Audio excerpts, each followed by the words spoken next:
अस्सलाम वालेकुम। आपको आज के प्रोग्राम में खुशामदीद। खैबर पख्तूनख्वा, गिलगित बल्तिस्तान और कश्मीर में हालिया बारिशों और फ्लैश फ्लड्स के बाइस बड़े पैमाने पर तबाही हुई है। PDMA ने खैबर पख्तूनख्वा में जानी और माली नुकसानात की इब्तदाई रिपोर्ट भी जारी कर दी और इसके मुताबिक गुज़िश्ता 48 घंटों के दौरान मुख्तलिफ हादसात में 300 से जायद अफराद जाँ बहक और 23 जख्मी हुए हैं। हादसात सूबे के मुख्तलिफ अजला सवात, बुनेर, बाजोड़, तोरगर, मनसहरा, शांगला और बटग्राम में पेश आए।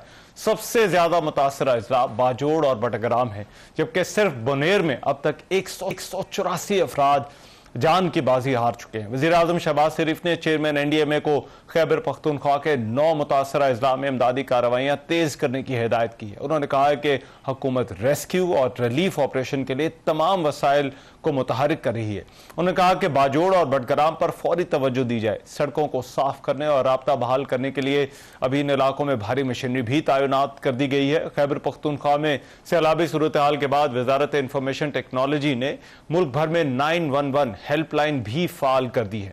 वज़ीर आला खैबर पख्तूनख्वा अली अमीन गंडापुर का कहना है कि सूबाई हुकूमत कुदरती आफात से होने वाले नुकसानात का मुकम्मल अजाला करेगी, जबकि वज़ीर आला की हिदायत पर मुतासरा अजला के लिए फौरी इमदादी फंड्स भी जारी कर दिए गए हैं। PDMA की जो इमदादी टीमें हैं, ज़िले इंतजामिया, रेस्क्यू 1122 और दीगर इदारे रिलीफ सरगर्मियों में मसरूफ हैं। पाक फौज के जो फ्रंटियर कोर ने भी सवात, बाजोड़ और बुनेर में फ्लड रिलीफ ऑपरेशन जो है वो शुरू कर रखा है। फौजी हेलीकॉप्टर्स के जरिए मुतासरीन को महफूज मकामात पर मुंतकिल किया जा रहा है और राशन और जरूरी सामान भी दिया जा रहा है, जबकि आज पाक फौज के मजीद दस्ते भी इमदादी कामों के लिए मुतासरा अजला में पहुंच गए हैं। गुज़िश्ता रोज फील्ड मार्शल आसिम मुनीर का यह कहना था कि खैबर पख्तूनख्वा में तैनात फौज सैलाब से मुतासर आवाम की बहाली में भरपूर मदद करेगी। उन्होंने यह भी कहा कि पाक फौज ने एक दिन की तनख्वाह सैलाब से मुतासर आवाम की बहाली के लिए वक्फ कर दी है। गुज़िश्ता रोज वज़ीर आला पंजाब गवर्नर सिंध ने भी वज़ीर आला खैबर पख्तूनख्वा को टेलीफोन करके ताउन का यकीन दिलाया था। NDMA ने खबरदार किया है कि आइंदा दिनों में शुमाली इलाका जात में मजीद बारिशों के नतीजे में लैंड स्लाइडिंग के वाक़यात में इजाफा हो सकता है, इसलिए जो टूरिस्ट हैं उनसे अपील की गई है कि वो आइंदा 5 से 6 रोज तक शुमाली इलाका जात का सफर ना करें। फ्लड कंट्रोल सेल के मुताबिक खैबर पख्तूनख्वा के मुख्तलिफ दरियाओं में पानी के बहाव में गैर मामूली इजाफा हुआ है, और पंजाब में भी दरियाओं में पानी के बहाव में इजाफा देखा जा रहा है। पाकिस्तान समेत इस खत्ते में गैर मामूली मौसमाती तब्दीली देखने में आई है। बारिशों अब से जो तबाही हुई है, इसके बाद इस वक्त सूरत हाल क्या है, सूबाई हुकूमत किस तरह से इससे निमट रही है और हालात इस वक्त क्या है, इस पर बात करने के लिए अनवर शहजाद साहब तर्जुमान PDMA इस वक्त मेरे साथ मौजूद हैं खैबर पख्तूनख्वा के। उनसे इस पर बात करते हैं। अनवर शहजाद साहब, बहुत शुक्रिया आपके वक्त के लिए। सबसे पहले तो मैं आपसे जानना चाहता हूँ, वक्त रिलीफ के लिए जो कार्रवाइयाँ की जा रही हैं उनके हवाले से क्या सूरत हाल है, किस तरह से इमदादी काम किए जा रहे हैं?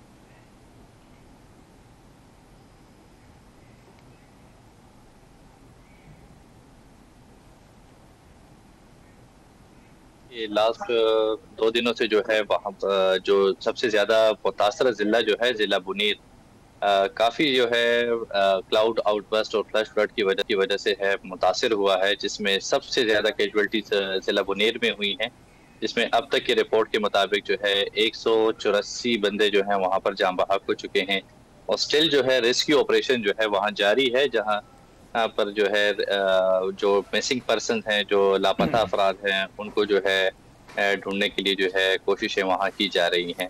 तो ये जो फिगर है इसमें इजाफे का भी अंदेशा है, हो सकता है ये जो फिगर है डेथ फिगर बुनेर में हो सकता है ये इंक्रीज हो जाए, लेकिन ओवरऑल जो खैबर पख्तूनख्वा में डेथ का जो फिगर है वो 308 तक पहुँच चुका है और फर्दर जो है रेस्क्यू ऑपरेशन जारी है, हो सकता है इस फिगर में भी इंक्रीज आए। इस वजह से वहाँ पर रेस्क्यू एक्टिविटीज जारी हैं, उसके साथ साथ जो है रिलीफ एक्टिविटीज जो है वहाँ पर जारी की जा चुकी हैं, जिसमें जो है रेस्क्यू 1122 के जो है एहलकार हैं वहाँ पर, रजाकार जो हैं वहाँ पर मौजूद हैं, रेस्क्यू एक्टिविटी में हिस्सा ले रहे हैं, सिविल डिफेंस के रजाकार वहाँ पर मौजूद हैं, PDMA की इमदादी टीमें जो है वहाँ पर मौजूद हैं जो रिलीफ एक्टिविटीज में जो है हिस्सा ले रही हैं।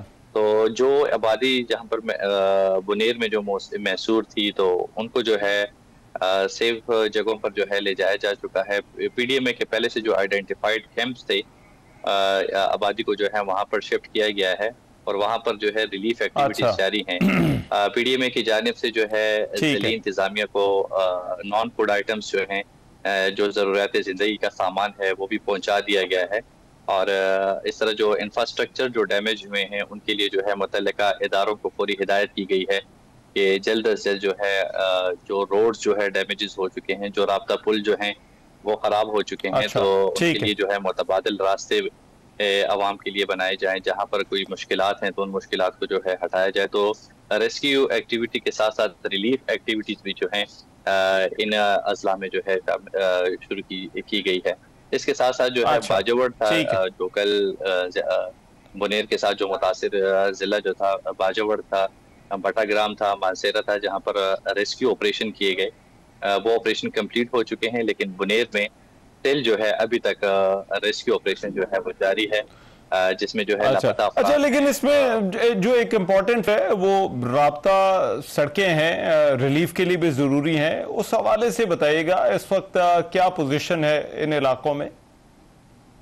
बिल्कुल, इंफ्रास्ट्रक्चर को जो है काफी काफी डैमेज पहुंचा है।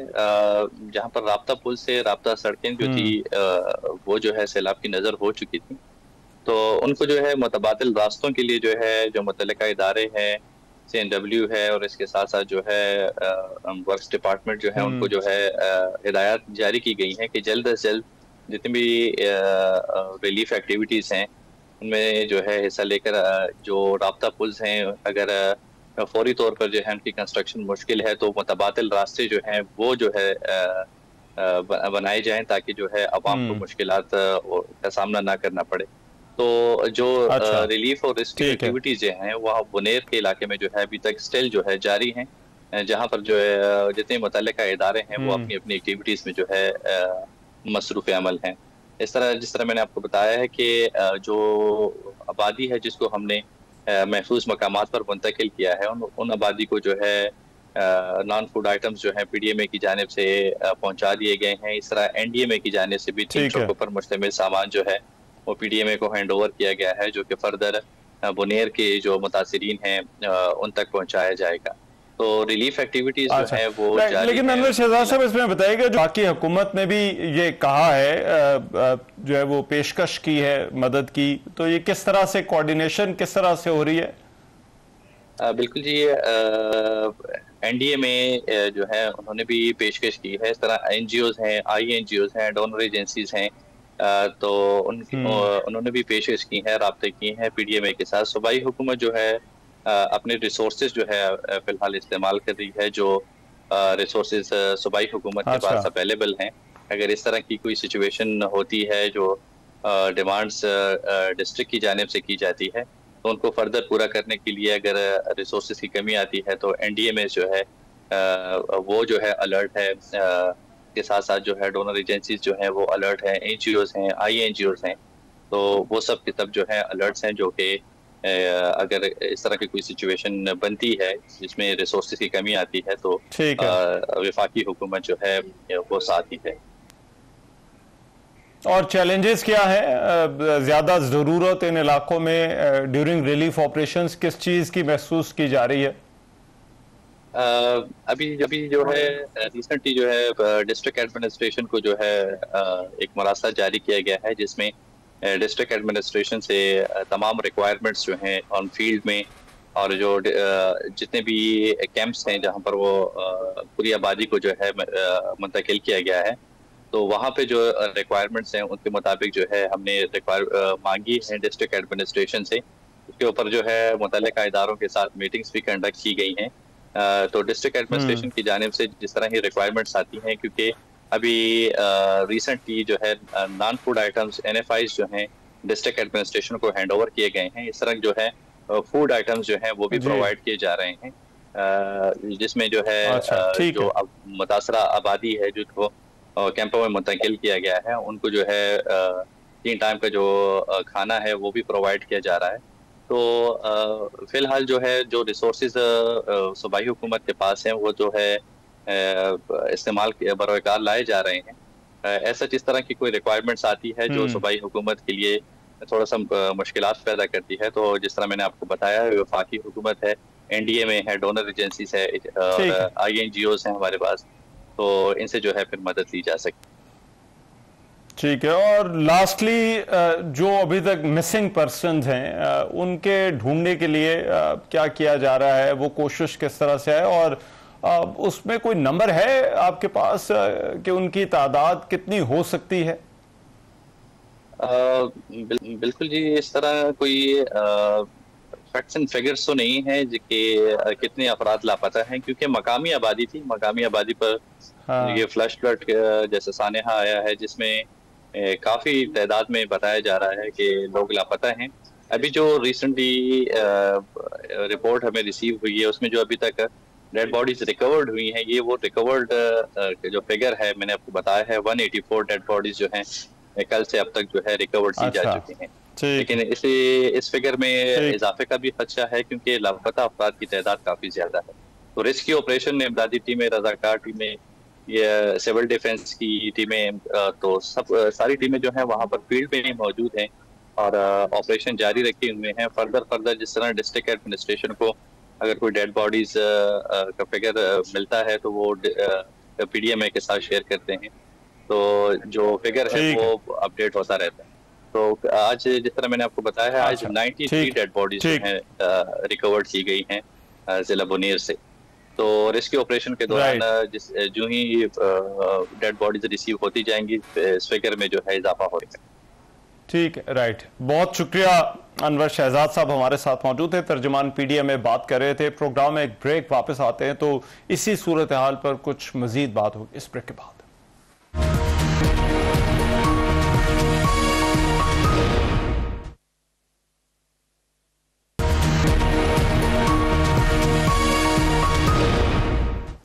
Welcome back after the break. Khyber Pakhtunkhwa, Gilgit Baltistan और कश्मीर में बारिशों और फ्लैश फ्लड्स के बायस जो तबाही हुई है, जो सूरत हाल है, अब कुछ उस पर जो है वो प्रोग्राम में मजीद बात करते हैं। हमारे नुमाइंदे यासिर अली बुनेर से जो है वो उनसे अपडेट्स लेते हैं। यासिर, मुझे बताइएगा, बुनेर में आज आप सारा दिन मौजूद रहे हैं, क्या सूरत हाल है इस वक्त वहाँ पर और किस तरह से इमदादी काम किए जा रहे हैं?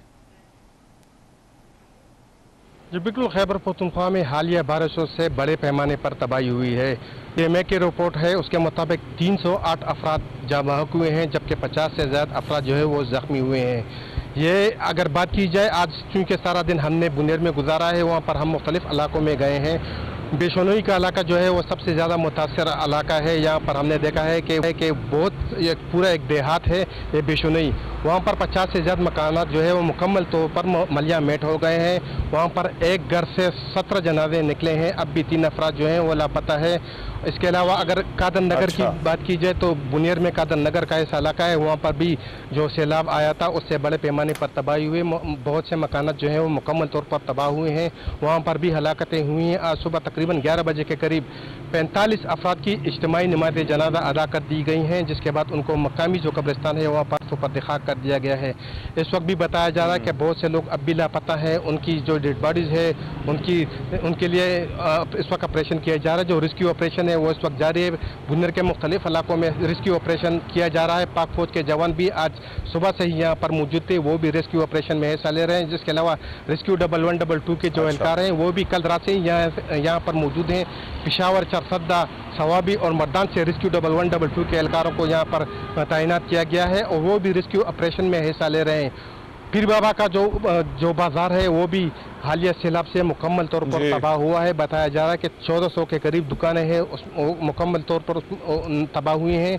वहाँ पर जो करोड़ रुपए मालियत का सामान था वो भी मुकम्मल तौर पर तबाह हुए। जो ताजर है वो काफ़ी गमज़दा भी थी और उनको क्योंकि बहुत बड़ा नुकसान उनको हुआ है। इसके अलावा जो हलाकतें हुई हैं, सबसे ज़्यादा हलाकतें बुनेर में रिकॉर्ड की गई हैं। इसके अलावा बटाग्राम में भी 23 अफराद जाँ बहक हुए हैं। दीर और बाजावड़ में भी लोग जो जो है वो जा बहक हुए हैं। तो खैबर पख्तूनख्वा में जो हालिया सैलाब से बड़े पैमाने पर तबाही हुई है, इस वक्त रेस्क्यू ऑपरेशन जारी है। वफाकी हुकूमत ने खैबर पख्तूनख्वा हुकूमत से रब्ता किया है, वज़ीर आला खैबर पख्तूनख्वा को फ़ोन किया था और उन्होंने वफाक ने भी हर किस्म के ताउन का यकीन दहानी कराई है। अभी थोड़ी देर कबल हमारी वज़ीर आला खैबर पख्तूनख्वा से बात हुई है, उनका यह कहना था कि यह कुदरती आफत है और बड़े पैमाने पर तबाही हुई है। उनका यह कहना था कि हमारे पास वसाइल है। तो इस वक्त सूबाई और वफाकी हुकूमत भी जो है वो कोशिशें करें। मैं जरा आसिफ रजा मीर भी हमारे साथ मौजूद हैं, नुमाइंदा कश्मीर, उनसे भी पूछ लेते हैं क्योंकि कश्मीर के भी मुख्तलिफ इलाकों से ऐसी ही इतला थी। आसिफ, क्या रिपोर्ट्स हैं कश्मीर के मुख्तलिफ इलाकों से इन बारिशों और फ्लैश फ्लड्स के बाद? जी बिल्कुल, आज़ाद कश्मीर में बारिशों का तूफ़ानी सिलसिला 2 रोज़ तक जारी रहने के बाद आज थम गया है। मौसम आज काफ़ी बेहतरीन था, धूप निकली हुई थी और जिन इलाकों में बारिशों से नुकसानात हुए हैं आज वहाँ पे बहाली का और इमदादी कार्रवाइयों का सिलसिला जारी है। वादी नीलम का जो खूबसूरत सियाहती मकाम है रत्ती गली, वहाँ से तकरीबन 700 से ज़ायद सियाहों को रेस्क्यू करके महफूज मकामात पर मुंतकिल कर गया। इस ऑपरेशन में पाक फौज, पुलिस, इंतजामिया और मकामी लोगों ने हिस्सा लिया। यहाँ सबसे खूबसूरत बात यह है कि वादी नीलम के अवाम ने अपना दिल खोल कर रख दिया। इन 2 अयाम में तमाम लोगों को वहाँ पर मुफ्त रिहाइश की सहूलत दी गई, खाने के भी उनसे कोई रकम वसूल नहीं की गई और लोगों ने बड़ी तादाद में सियाहों को वहाँ से अपने कंधों पर उठा के, जो बच्चे थे या बुजुर्ग थे, उनको रेस्क्यू करके महफूज मकामात पर मुंतकिल किया। दूसरी जानिब आज़ाद कश्मीर के मुख्तलिफ अजला में जो क्लाउड ब्रस्ट है उसकी वजह से लैंड स्लाइडिंग, मकानात गिरने और मलबे के नीचे दबकर जहां बहक होने वालों की तादाद 13 हो गई है। ये कहना है स्टेट डिजास्टर मैनेजमेंट अथॉरिटी का, जिनकी जानिब से ताज़ा तरीन एदाद शुमार जारी किए गए। 150 से जायद मकानात हैं जो इसकी जद में आए हैं, 50 से जायद सफ़ाई हस्ती से मिट गए हैं। इंफ्रास्ट्रक्चर बुरी तरह मुतासर हुआ है, कई मरकजी शाहराएँ बुरी तरह मुतासर हुई हैं, राब्ता सड़कें सफ़ाई हस्ती से बहुत सारी मिट चुकी हैं। और दूसरी जानिब महकमा मौसमियात का ये कहना है कि आइंदा चंद रोज़ तक मज़ीद बारिशों का इम्कान है और सियाहों को इस हवाले से इंतबा किया गया, मुतनब्बे किया गया है कि वो इस इलाके का बतौर ख़ास वादी नीलम का, वादी जेलम, हवेली, रावलाकोट, दीगर जो बुलंद पहाड़ी मकामात हैं, इस जानिब का रुख करने से पहले वो मुतलका महकमों से मालूमात ज़रूर ले लें और मौसम की सूरत हाल देख कर सफ़र करें। जहाँ तक क्लाउड ब्रस्ट के लगातार जो वाक़यात पेश आ रहे हैं, इस हवाले से माहिरीन का ये कहना है कि दुनिया भर में जो माहौलियाती तब्दीलियाँ रूनुमा हो रही हैं उससे पाकिस्तान और आज़ाद कश्मीर बुरी तरह मुतासर हो रहा है। और इसी क्लाइमेट चेंज का ये शाखसाना है कि आपके जो क्लाउड ब्रस्ट के जो बादल फटने के वाक़यात हैं, जिससे आज़ाद कश्मीर और आपने देखा होगा मकबूजा कश्मीर में बड़ी कीमती इंसानी जानें ज़ाया हुई, चूँकि ज़मीन पर तो सरहद है लेकिन फ़िज़ा की कोई बाउंड्री नहीं है। इससे इस रीजन के अंदर, हिमालयन रीजन के अंदर जितने भी ममालिक हैं वो इस वक्त शदीद ख़तरे में, जो इस वक्त दुनिया भर के अंदर माहौलियाती तब्दीलियाँ हैं, ग्लोबल वार्मिंग है, आपके ग्लेशियर्स का मेल्ट होना है, दरियाओं में पानी की सतह बतदरीज कम हो रही है और हुकूमत आज़ाद कश्मीर की जानिब से सख्ती से पाबंदी आयद की गई, कोई भी दरियाओं के करीब ना जाए और खबरदार किया गया कि जो इसकी खिलाफ वर्जी करेगा उसके खिलाफ कानूनी कार्रवाई की जाएगी।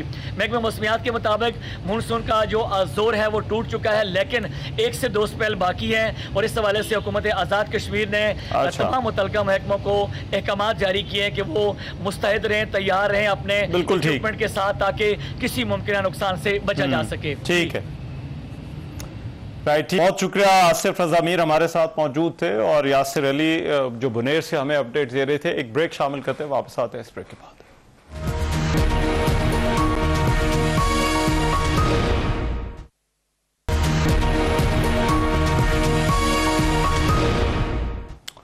Welcome back after the break. Khyber Pakhtunkhwa, Gilgit Baltistan और कश्मीर में हालिया बारिशों और फ्लैश फ्लड्स के बायस जो बड़े पैमाने पर तबाही हुई है, उसके बाद इन इलाकों में सूरत हाल पर काबू पाने के लिए वहाँ पर रिलीफ और इमदादी काम जो है वो जारी है। लेकिन एक बहुत बड़ी तादाद के हवाले से बताया जा रहा है कि एक तो नुकसान हुआ है लेकिन उसके साथ साथ बहुत से लोग जो बह गए हैं वो भी जो है वो उनकी तलाश भी जो है वो की जा रही है। लापता लोगों की भी जो है वो तलाश है वो की जा रही है और अभी तक की जो इतलात है, ये तादाद जो है वो 320 से बढ़ चुकी है और ख़ास तौर पर बाजोड़ और बटग्राम और बुनेर ये वो इलाके हैं जो कि इन फ्लैश फ्लड से जो है वो बुरी तरह से मुतासर हुए हैं। लेकिन पाकिस्तान में जो क्लाइमेट चेंज है वो एक बड़ा इशू रहा है और इस क्लाइमेट चेंज में हमने पिछले जो मानसून के स्पेल्स देखे हैं, ना सिर्फ वो स्पेल्स बहुत ज़्यादा जो है वो मजबूत थे, बल्कि उसके बाद ये फ्लैश फ्लड्स ऐसा लगता है कि अब हमारे मुख्तलिफ इलाकों में, पहाड़ी इलाकों में भी और मैदानी इलाकों में भी ये फ्लैश फ्लड्स जो है वो अब एक नया नॉर्मल जो है वो बन गए हैं। और फिर हमारे मुल्क में जो है वो बहुत सारी बात इस बात पर भी होती है कि वाटर रिसोर्सेज की जो मैनेजमेंट है वो हमने किस तरह से करनी है। कुछ क्लाउड बस्ट का भी जो है वो जिक्र रहा, कुछ और भी चीज़ों का जिक्र होता है कि आखिर क्या वजह है कि पाकिस्तान में ये मौसमियाती जो तब्दीली है इसके असरात इतने तबाहकुन है। इस पर प्रोग्राम में जो है वो बात होगी। मेरे साथ डॉक्टर हसन अब्बास साहब जो है वो मौजूद हैं, माहिर हैं आप के। बहुत शुक्रिया डॉक्टर हसन अब्बास साहब। डॉक्टर साहब, सबसे पहले तो मैं आपसे ये जानना चाहता हूँ, ये जो हम इस वक्त जो मानसून के स्पेल्स देख रहे हैं और इनके नतीजे में जो नुकसान हो रहा है, क्या आपके ख्याल में ये जो स्पेल्स हैं वो इतने तबाहकुन है या फिर हमारे जो इन इलाकों में सूरत हाल है वो ऐसी है कि जिसकी वजह से तबाही इतनी होनी नहीं चाहिए जितनी हो रही है? मेरे ख्याल में दोनों बातें हैं। हमारा जो डेवलपमेंट मॉडल है वो ठीक नहीं है। हमारे लोग दरिया के बहुत ज़्यादा करीब चले जाते हैं, उसके बीच में अपने होटल, दुकानें, मकान बना लेते हैं। म्यूनसिपैलिटी वाले उसके बीच में सड़क बना देते हैं। वो दरिया का इलाका है, दरिया ने मार्क किया होता है, वो उसमें आपको गोल गोल पत्थर बड़ी दूर दूर तक नज़र आते हैं। लेकिन आप देखेंगे ये कागान नारान के जो था वो दरिया कुनहार, उस पर भी यही था कि वो दरिया का वो नज़र आ रहा है, बेड अंधे को भी नज़र आ रहा है, लेकिन उसके बीच में उन्हें सड़क बना के साथ साथ वो इस तरह की जो है ना वो छोटी छोटी दीवार बना के बीच में मिट्टी भर के, तो फिर उसके ऊपर जो है वो उन्होंने टूरिस्ट ने गाड़ियां खड़ी की हुई हैं। और दरिया को याद आया कि भाई ये रास्ता भी मेरा है, वो उस तरफ आया तो उसने नुकसान किया। दूसरी इंटेंसिटी की जो आप बात कर रहे हैं तो डेफिनेटली इंटेंसिटी भी है। और climate change definitely energy system में दुनिया में हिद्दत की वजह से, गर्माइश की वजह से अब ज़्यादा बुखारात बनते हैं, समुद्र में से ज़्यादा बादल प्रोड्यूस होते हैं और लिहाजा ज़्यादा बारिशें होती हैं। तो क्लाइमेट चेंज ओवरऑल जो बारिशें हैं उनको बढ़ा रहा है। राइट। और हमें इसके लिए प्रिपेयर्ड होना चाहिए। अगर कोई इलाका, अब जाहिर बात है ये तो बहुत सारे ऐसे इलाके हैं जो बड़े पुराने इलाके हैं, पुराने बाजार भी हैं। ये बुनेर का जिस बाजार का जिक्र हो रहा है जो पूरा बह गया, वल्नरेबिलिटी या अगर खुदा न खास्ता जो इलाके ऐसे हैं जहां पर ये तबाही आ सकती है, क्या वो तरीका है कि लोगों को पहले से अंदाजा हो कि ये वो इलाके हैं जो तबाही की जद में आ सकते हैं? क्योंकि अभी तो ऐसा हो रहा है कि एकदम से फ्लड आता है और सब कुछ बहा के ले जाता है। देखिए जी, जहां तक जो पुराने इलाके हैं ना, ज्यादातर वो दरियाओं शराओं से हट के बने हुए थे, लेकिन हमने कुछ और काम भी किया है। ये जो माउंटेन्स है ना हमारी, यहाँ से हमने फॉरेस्ट को बड़ी बेदर्दी से खत्म किया। अच्छा। और जब फॉरेस्ट आप माउंटेन पे से खत्म कर देते हैं ना, तो उसमें जब पानी ऊपर से गिरता है ना तो वो फिर एब्जॉर्ब नहीं होता, स्लो डाउन नहीं होता, और वो फिर बहुत ज्यादा पानी नीचे आता है। अच्छा। तो उसकी वजह से ये फॉरेस्ट फायर्स होती है ना, नेचुरल फिनोमेना फॉरेस्ट फायर का।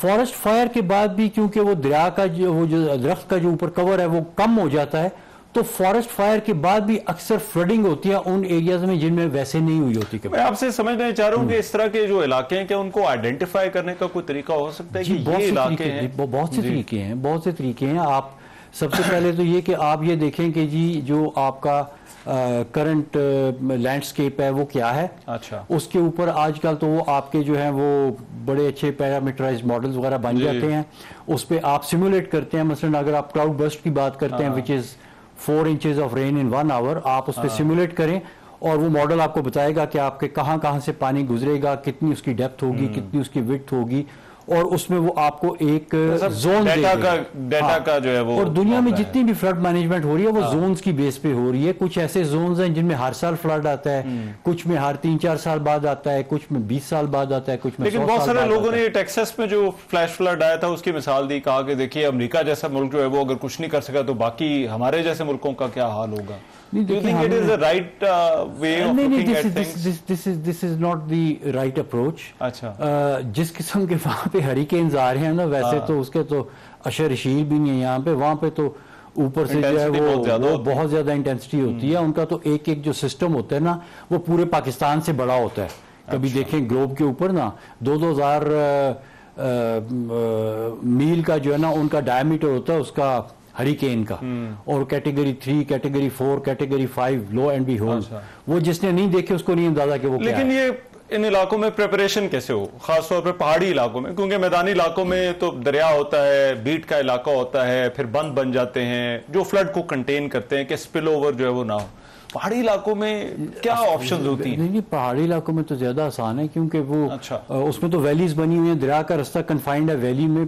मैदानी इलाकों में बहुत ज्यादा फैल जाता है तो उसमें तो ऐसे कन्फाइंड है अपनी वैली के बीच में, और उससे थोड़ा सा ऊपर आना है तो वो ज़ाहिर है लोग दरिया के ज्यादा करीब आ जाते हैं, तो फिर उसमें जिस वक्त वो ऊपर आता है तो वो फिर उसकी, लेकिन जो पहाड़ी दरिया है ना उसकी वेलोसिटी बहुत ज्यादा होती है। देखिए फ्लड में दो चीजें हैं, उसकी जो पीक है कि उसने हाइट कितनी गेन की है पानी में, और उसकी वेलोसिटी कितनी है।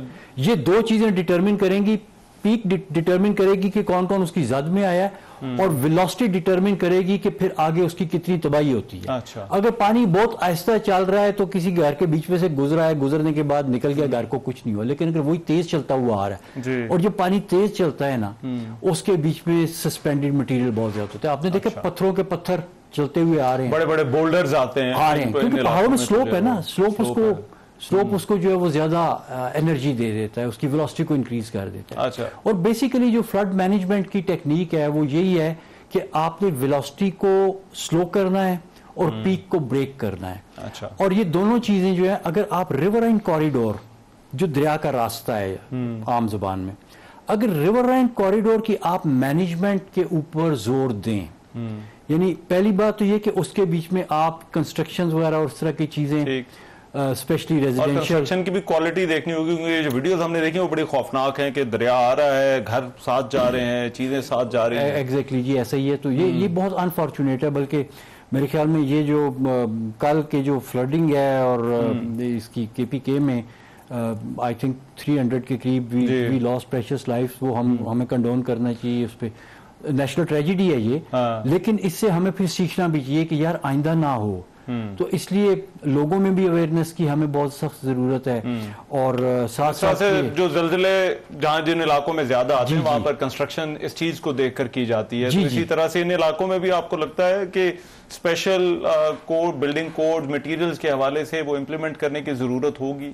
देखिए फ्लडिंग जो है ना वो तो if you are hit by the flood wave तो फिर आपकी बिल्डिंग को नुकसान पहुंचेगा। अगर आप उसके रास्ते से हट गए हैं, दैट्स द बेस्ट डिफेंस। तो सिर्फ डिफेंस ये है कि रास्ते से बस हट, रास्ता छोड़ो। और अभी तो वो जो आप मैं बात करूं मॉडल्स आपको बताते हैं, जोन्स डिटरमिन करते हैं। अभी तो रेनफॉल ने खुद अपना, इन फ्लैश फ्लड ने खुद अपना जोन डिटरमिन कर दिया। तो मेरे ख्याल में गवर्नमेंट को अभी स्ट्रिक्टली जब रिकंस्ट्रक्शन की फेज में जाते हैं, इंशाल्लाह हम करेंगे रिकंस्ट्रक्शन जिन लोग दोबारा दरिया के उस जोन में ना आए। ठीक है, राइट। डॉक्टर हसन अब्बास, बहुत शुक्रिया आपके वक्त का। एक ब्रेक शामिल कर रहे हैं, वापस आते हैं इस ब्रेक के बाद।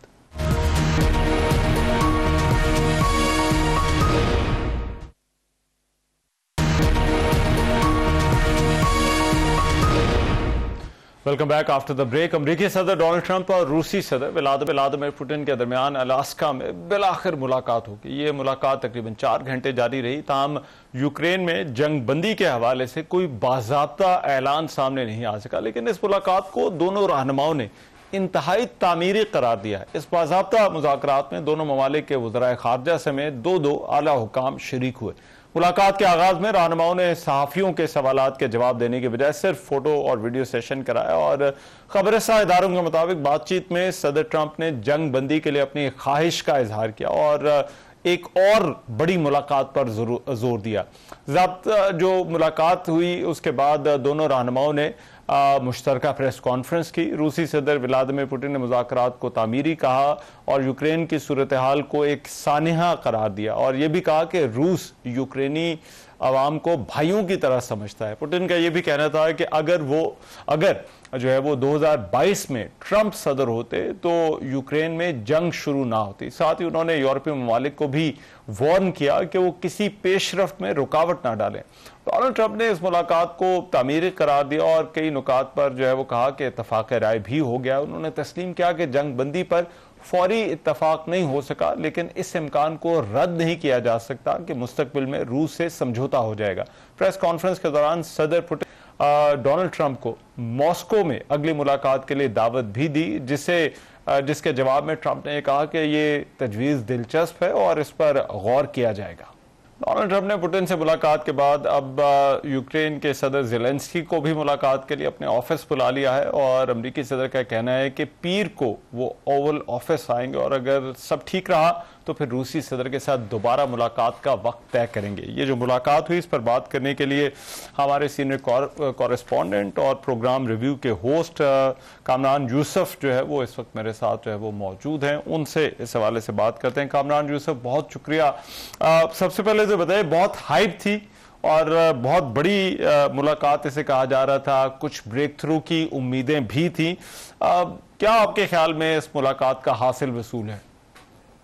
बिल्कुल, आई थिंक खुद अमरीकी सदर ट्रंप ने और जो ओवरऑल एक इंडिकेशन मिल रही थी कि शायद ये जो मुज़ाकरात होने जा रहे हैं इसके नतीजे में कोई बड़े मुआहदे का वो ऐलान कर सकते हैं, ख़ास करके यूक्रेन और रूस के दरमियान जो जंगबंदी है। लेकिन जो माहिरीन थे उनका यही ख्याल था कि इसके इम्कानात बहुत कम हैं। एक तो यूक्रेन इन मुज़ाकरात का बराह रास्त हिस्सा नहीं था और दूसरा जो रूस के सदर व्लादिमीर पुतिन के मुतालबात हैं वो ना तो यूक्रेन को काबिल कबूल होंगे और ना ही जो यूरोप है उनको काबिल कबूल होंगे। तो उसको अगर आप सामने रखें और जो खुद अमेरिकी सदर ट्रंप ने एक बेंचमार्क रखा था कि अगर सीज फायर नहीं होगी तो उसके कॉन्सिक्वेंसेस रूस को बर्दाश्त करना पड़ेंगे, लेकिन at the end of the day उन्होंने ये कहा कि एक अच्छी प्रोग्रेस हुई है। और जो उनका फिर बाद में ट्वीट आया है अमेरिकी सदर ट्रंप का, तो उसका ये मतलब है कि it's a work in progress, जिसमें उन्होंने बात की है कि अब वो मंडे को उन्होंने दावत दी है यूक्रेन के सदर व्लादिमीर ज़ेलेंस्की को कि वो वाइट हाउस आएँ और अगर उनके मुताबिक के मामलात आगे बढ़ते हैं तो इस बात के इम्कानात हैं कि एक ट्राईलैटरल मीटिंग भी हो सकती है। एंड मोर इम्पॉर्टेंटली एक स्पिन उन्होंने अब दिया है कि पहले वो सीज फायर की बात कर रहे थे, अब ट्रंप ये कह रहे हैं कि सीज फायर तो एक आर्जी सा मामला है, किसी वक्त भी उसको वायलेट किया जा सकता है। अब उनका जो मकसद है वो एक परमानेंट अग्रीमेंट चाहते हैं बिटवीन रूस एंड यूक्रेन। तो it's a still work in progress और लेट्स सी कि ये जो मंडे को जो भी बातचीत होगी तो उसके बाद क्लियरली अंदाजा होगा, क्योंकि अमेरिकी सदर ट्रंप ये भी कह रहे हैं कि जो मुआहदा अगर होना है तो इसका बहुत हद तक दारोमदार जो है वो यूक्रेन के ऊपर है। तो यूक्रेन के सदर क्या मौक़िफ़ अपनाते हैं उसके बाद फिर मेरे ख्याल में बहुत सी चीज़ें क्लियर हो जाएंगी। लेकिन कामरान, जो यूरोप के कंसर्न्स हैं और ख़ास तौर पर टेरिटरी के हवाले से, और ये कहा जा रहा है कि ये ना हो कि यूक्रेन को कुछ टेरिटरी जो है वो रशिया को कंसीड करनी पड़ जाए और रशिया इस बात पर आमादा नहीं होगा कि वो टेरिटरी लिए बगैर जो है वो कोई भी मुआहदा जो है वो कंक्लूड करे। तो आपके ख्याल में ये जो यूरोप के कंसर्न्स हैं क्या ये एड्रेस हो सकते हैं? देखिए, यूरोप का जो सबसे बड़ा कंसर्न है उनको ये लगता है कि ये जो रूस के सदर ने इन्वेड किया था यूक्रेन को, ये उनका जो लार्जर डिज़ाइन है कि वो यूरोप पर अपनी इजारादारी चाहते हैं, वो नेटो को कमज़ोर करना चाहते हैं और यूक्रेन के बाद जो बाकी ममालिक हैं फिर उनकी बारी भी आएगी। तो इसलिए जो टेरिटोरियल जो इशू है इसके ऊपर, क्योंकि पुतिन तो ये कहते हैं 4-5 इलाके हैं जिन पर ऑलरेडी रूसी अफवाज मौजूद हैं या पार्शल उनका कंट्रोल है, तो वो उसको तो छोड़ने के लिए तैयार नहीं है। लेकिन जो यूरोप है वो कहता है कि अगर ऐसा किया गया तो इससे तो एक बड़ा गलत जो प्रेसिडेंट है वो सेट होगा। तो इसलिए अगर दोनों जो फरीकैन हैं, एक तरफ रूस है दूसरी तरफ यूक्रेन और यूरोप है, अगर आप इनके जो पॉइंट ऑफ व्यू देखें या इनके मुतालबात देखें तो इनको ब्रिज करना जो है एक बहुत बड़ा चैलेंज है, क्योंकि यूरोप समझता है कि रूस की जो करंट अप्रोच है वो उनके लिए एक एग्जिस्टेंशियल थ्रेट है। रूस ऑन द अदर हैंड जो उन्होंने बात की वो root causes of the problem की बात कर रहे हैं, और रूट कॉज वो क्या कहते हैं, वो उनका मुतालबा है सबसे बड़ा कि जो यूक्रेन है वो ये गारंटी दे वो कभी भी नेटो का हिस्सा नहीं बनेगा, यानी कि कोई इस तरह का अरेंजमेंट नहीं करेगा जिससे रूस के जो इंटरेस्ट हैं उनको किसी भी तरह से नुकसान पहुंचे। और यही बुनियादी वजह है कि कल जब मुलाकात ये हो रही थी तो यूरोप और यूक्रेन के जो लीडर्स हैं वो बड़ा क्लोजली इसको देख रहे थे कि कहीं ऐसा ना हो कि अमेरिकी सदर ट्रंप पुतिन के कहने के ऊपर किसी ऐसे मुआहदे का ऐलान कर दें कि जिसकी वजह से यूक्रेन को भी और यूरोप को नुकसान हो। लेकिन कम से कम ऐसा हुआ नहीं, एक मौका अब उनके पास है, यानी कि जो अमेरिकी सदर ट्रंप हैं वो यूक्रेन के सदर से भी बात कर रहे हैं, यूरोपियन लीडर से भी बात करेंगे। सबसे बड़ा चैलेंज ये है कि क्या इन दोनों फरीकैन के दरमियान जो इतना फर्क है उसको ब्रिज करने में वो कामयाब होंगे। जो इस वक्त सूरत हाल ऑन ग्राउंड है, लगता नहीं है कि ये इतना आसान होगा। ठीक है, राइट, बहुत शुक्रिया कामरान यूसुफ, अपना एनालिसिस दे रहे थे। आज के प्रोग्राम से इतना ही, इजाजत दीजिए, अल्लाह ने के बाद।